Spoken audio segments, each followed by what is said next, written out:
Welcome to Selenium for You. In this video, we're going to take a look at what is Selenium anyway. We'll provide a brief high-level overview of the Selenium suite, and then we'll talk about how to perform automated testing with Selenium WebDriver, and lastly, we'll discuss limitations of Selenium as a whole. So right off the bat, what is Selenium anyways?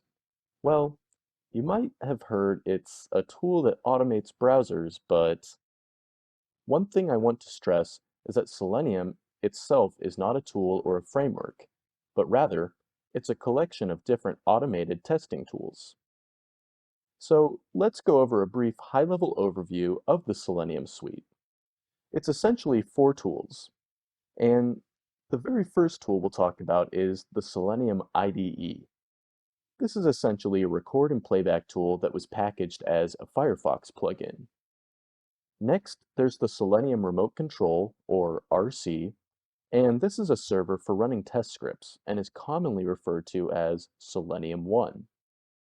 Next, we have Selenium WebDriver. This is similar to the remote control, but it communicates with browsers and uses native compatibility to automate.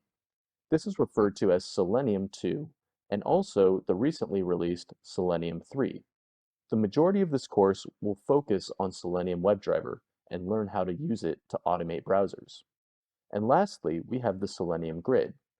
This allows you to run tests concurrently across many different browsers. So I mentioned that you can perform automated testing using Selenium WebDriver. So let's talk a bit more about that. Selenium WebDriver allows you to control a web browser with Java code.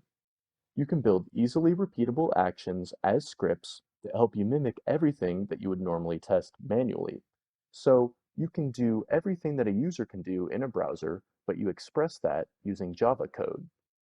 So you might be wondering, hey, this sounds great, what's the catch? Well, there are a couple of caveats to using Selenium WebDriver. First and foremost, you can only use Selenium WebDriver to test web applications. If your project does not run in a web browser, you cannot use WebDriver to test it. Additionally, there is no CAPTCHA handling.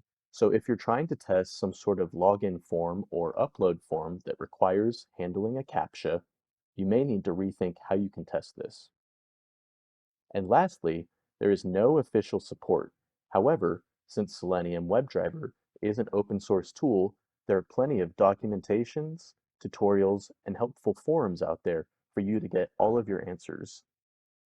In the next video, we'll show you how to get Selenium WebDriver installed, set up, and configured on your local machine.